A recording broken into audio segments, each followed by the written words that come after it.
Hello everyone, and my name is Anjali Manusik, and here's the actual console on the simple GUI calculator.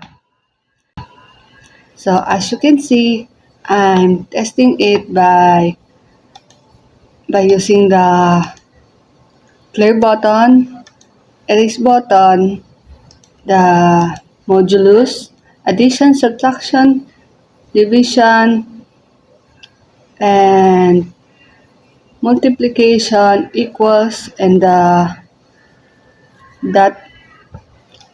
As you can see, I'm putting the sample number that calculated, and then if it is work well,